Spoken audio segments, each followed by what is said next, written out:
Hello students, as you all are knowing, we are doing chapter number 9 ray optics, and today we are going to do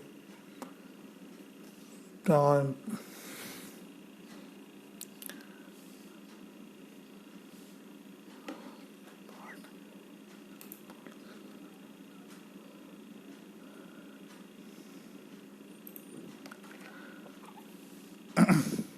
hello students, I am Rajesh. As you all are knowing, we are doing chapter number 9 ray optics, and today I am going to continue the series. Today is the 6th part of the lecture. If you have not seen the previous parts, go through the playlist of class 12th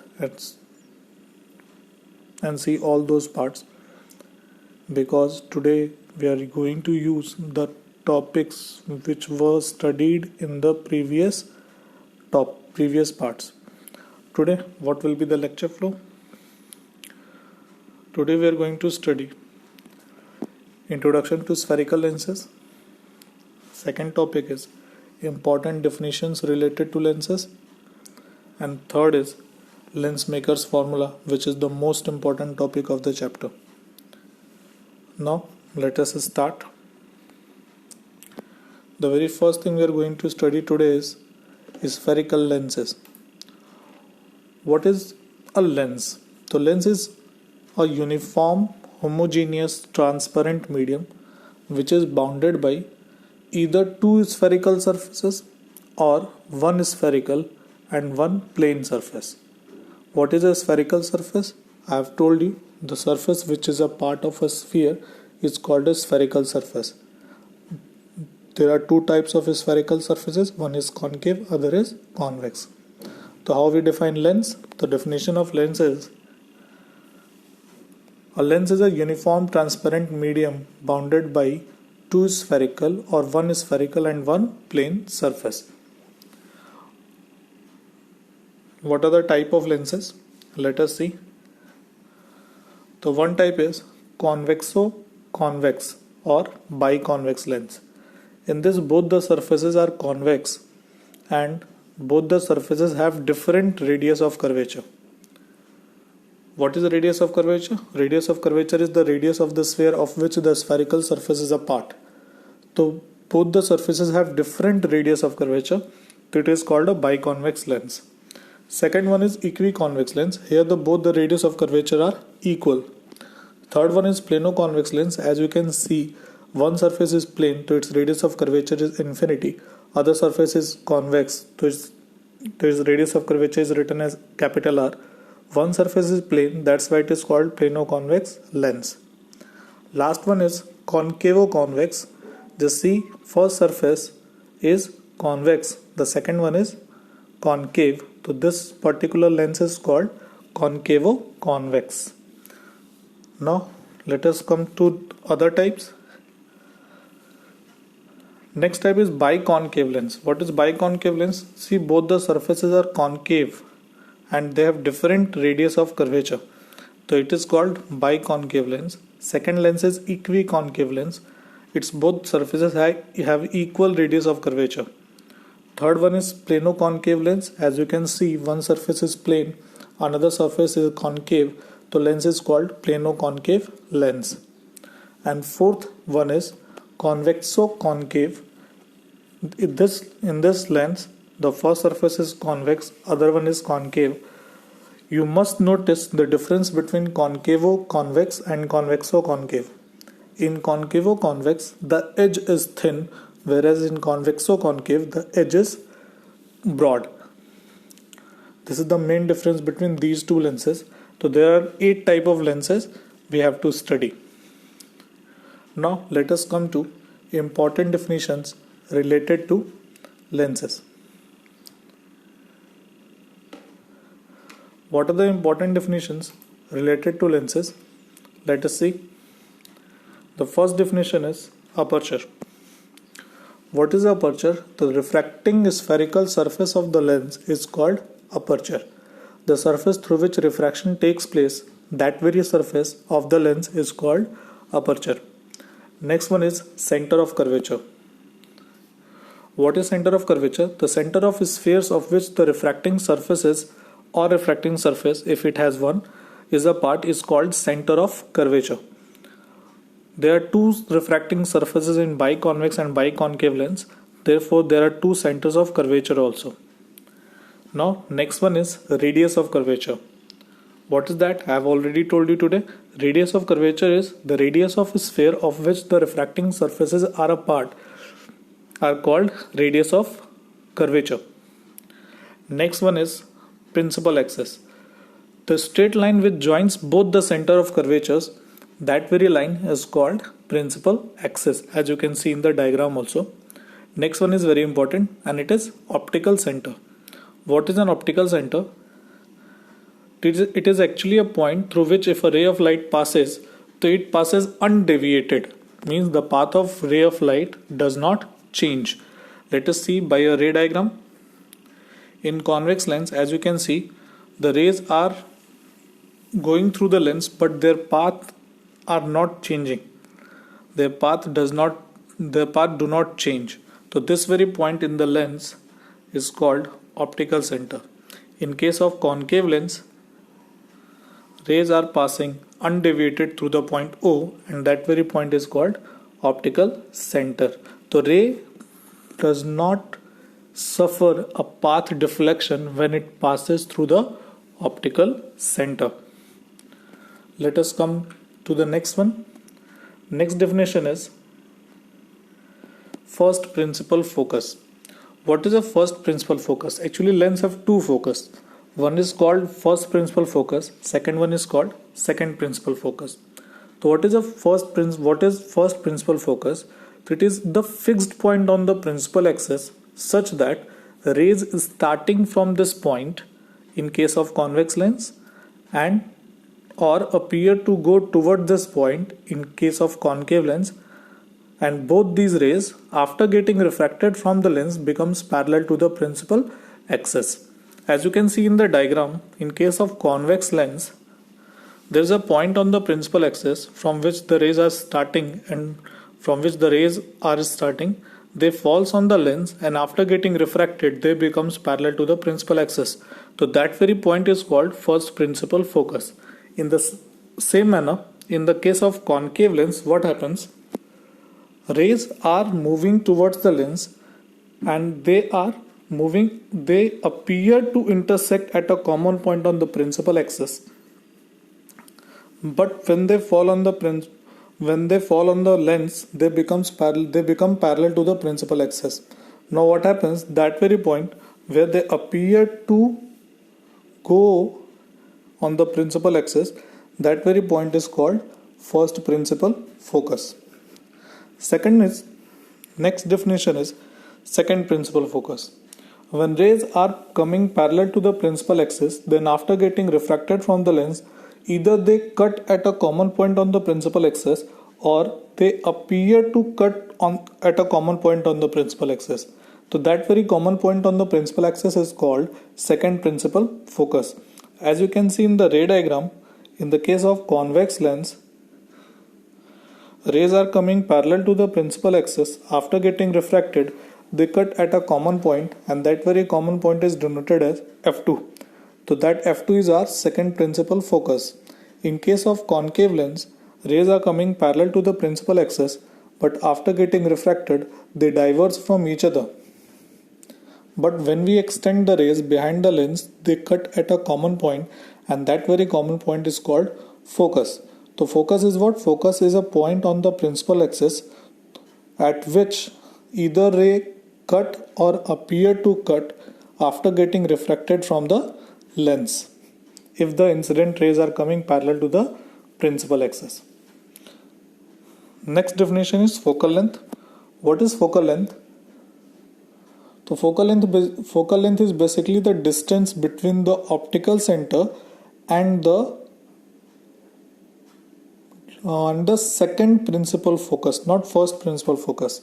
Focal length is the distance between optical center and the second principal focus. Please remember, it is second principal focus, not the first one. So as you can see, the focal length for the convex lens From optical center, if we move towards the second principal focus, so we are moving rightward, so it is considered positive. For concave lens, from optical center to f2, we are moving leftward, so focal length for the concave lens is negative. Let me repeat once again. For convex lens, from optical center to f2, we are moving rightwards in the direction of incident light. Therefore, the focal length of the convex lens is considered positive. But in case of concave lens, we are moving opposite to the incident light and we are moving leftward from O to f2. So therefore, the focal length of concave lens is negative. This point you must remember. Now let us move to the most important topic of this chapter, and that very topic is lens maker's formula. What is lens maker's formula? It is a formula which helps to make a lens. Actually, manufacturer of the lens, they use this formula to decide the radius of curvature of the lens to get a convex lens or concave lens of desired focal length. So by this formula, they calculate radius of curvature, and that's why it is called lens maker's formula. What is the formula? At the end of the topic, you will be able to see. But let us make the ray diagram to understand. Let there be a convex lens. Its optical center here I have denoted by C. We have C1 and C2 at center of curvature. Now we have taken an object O which is beyond C2. Now what happens? From O we have a ray of light which goes along the principal axis, falls on the lens, and since it is falling on the optical center, it passes undeviated along the principal axis itself and goes in the straight path only. For making image we need one more ray. So one more ray falls on the lens. Now what happens? Ray is moving from rarer medium to denser medium. The ray have to be bent towards the normal. For normal, what we do, we make a line, we draw from C1 to the point of incidence, and that very line is our normal. From C1 to point of incidence, we draw normal. Now you can see the original path of the ray is like this. Now it will bend towards the normal, it will bend downward. So this will be the path of the ray. Now what happens? Now the ray is moving from denser medium to rarer medium. So it should move away from the normal. So let us draw a normal, this time from C2, because second surface has center of curvature at C2. So from C2 to the point of incidence, we draw a normal. Original path of the ray is like this, but the ray have to be bent away from the normal. So what happens? This time ray bent downwards, and finally it cuts the first refracted ray which was along the principal axis at a point, and that very point is our image I. I hope the ray diagram is clear. Let us do it once more for the second ray only. Okay, from O, one ray falls on the lens. Now we have to draw normal. Normal will be drawn from C1 to the point of incidence. The original path of ray is like this, but it will bend towards the normal. The original path is not required now. Now from the second surface, it is moving from denser to rarer, so it should be bent away from the normal. Let us draw the normal. And now it will bend away from the normal, so it bends downward, and we are going to have an image I on the principal axis. If the second surface would not have been there, then the image we would get at I dash. So basically I dash is the image for the first surface and I is the final image, and it is the image for the second surface. Now some more things which are regarding to the diagram. P1 and P2. P1 is pole for the first surface, P2 is pole for the second surface. Refractive indices, rare medium mu1, lens mu2, again refractive index of rare medium mu1. Now let us define the distances. Thickness of the lens P1 P2, and it is equal to T, and it is supposed to be very small. Second thing, object distance for the first surface P1O, and that distance is minus u. Next thing, image distance for the first surface, that is a P1 I dash, because it is making image at the I dash and it is considered as V dash. It is not negative, it is positive because we are moving rightward, but object distance we are moving leftward, that's why it was negative. Radius of curvature for the first surface is P1 C1 and that is equal to R1. It is positive, again we are moving rightward. Object distance for the second surface P2 I dash. Now let me make a concept over here. Whenever two or more surfaces are there, so the image formed by the first surface serves as an object for the second surface. Image formed by the first surface will act as an object for the second surface. So I dash were the image for the first surface, so it is going to be the object for the second surface. So we are going to have image distance as P2 I, object distance as P2 I dash, and it is considered as u dash, and now u dash can be written as v dash minus t. V dash was the distance from P1 to I dash, and P1 to P2 it was t. P1 I dash minus P1 P2, we are going to have t, so we are going to have v dash minus t, which is equal to u dash. Now image distance for the second surface P2I is equal to v. Radius of curvature of the second surface P2C2 is equal to minus R2. Why it is negative? Because we are moving leftward. Object distance for the lens CO. For a lens, the distances are measured from optical center. Now P1, P2, the thickness of the lens is very small. So therefore the CP1, that distance from the first surface to the optical center, it is going to be very small and can be neglected. So from C to O we can write as U. In the same manner, the image distance CI is considered as V, because C to P2. C from C to P2, the distance is very small and it can be neglected. Okay, so these are the distances from the figure. Now we are going to prove, so we are going to apply the formula which we have learned in the last lecture. For refraction through first surface, what we have learnt in the last lecture was mu second upon v minus mu first upon u is equal to mu second minus mu first upon r.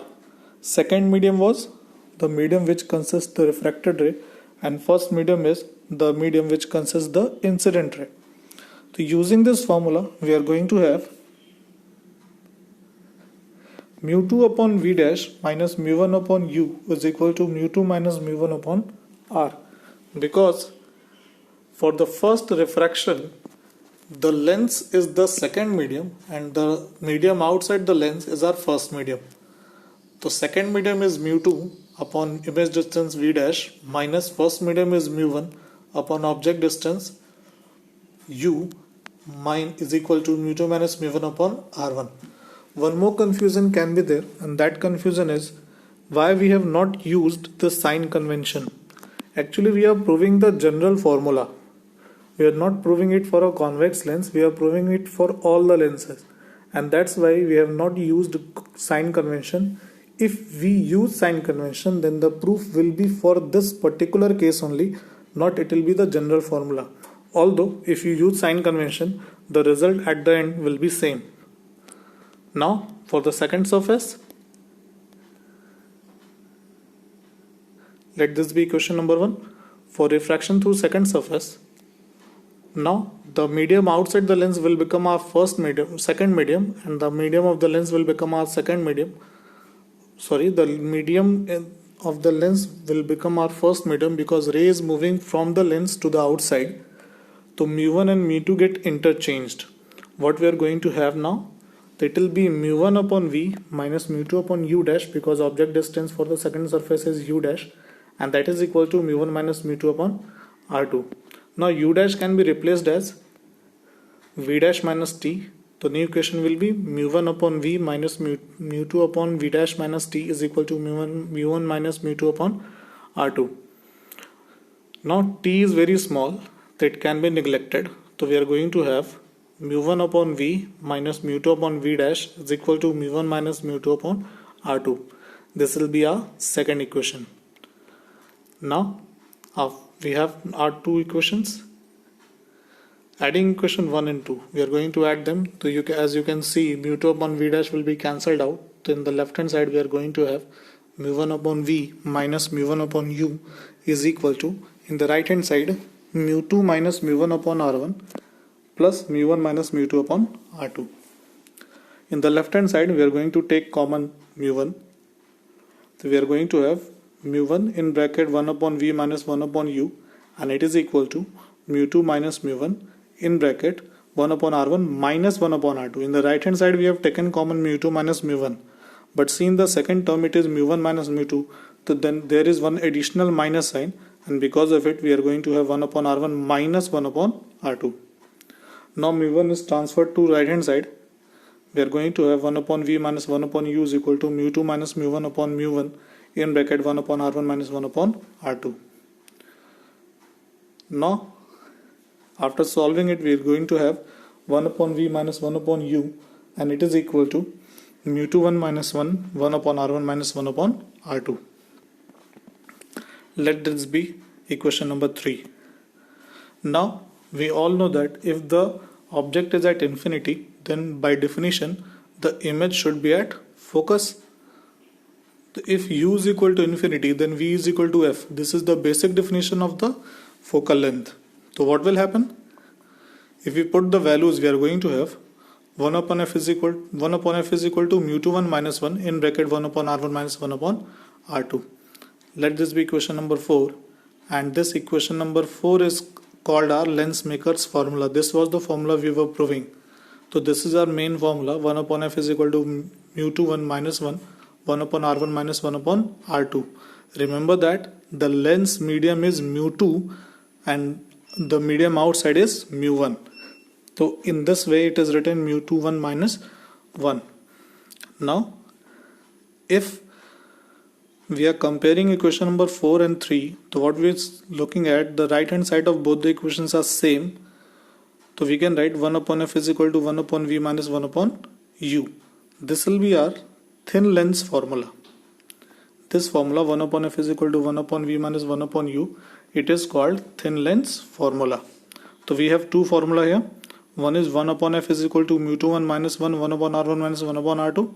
Another is 1 upon f is equal to 1 upon v minus 1 upon u. You must have seen equation number 5 in your class 10th. This is the lens formula you studied there, and this is how it is proved. So today it was very important. The proof of this Lensmaker formula is very important. Even in boards examination in class in year 2020 it was there in the physics paper. So you have to study this formula. In the next lecture we are going to apply this formula for the different lenses. Now for today, what we have learned today, the first thing we have learned about lens, it is a uniform transparent medium bounded by between two spherical or one spherical and one plane surface. Second thing we studied about point for a given lens through which a ray of light passes undeviated is called optical center. It is for biconvex and biconcave lens, and for equiconvex and equiconcave lens it is at the midpoint of the lens. Third is first principal focus. It is a fixed point on the principal axis such that the rays is starting from this point or appear to go towards this point after getting refracted from the lens becomes parallel to the principal axis. Fourth thing we studied, second principal focus.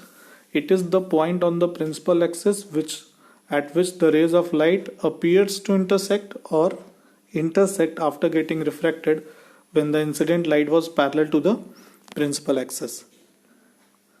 Fifth point, focal length is the distance between optical center and the second principal focus, not first, second principal focus.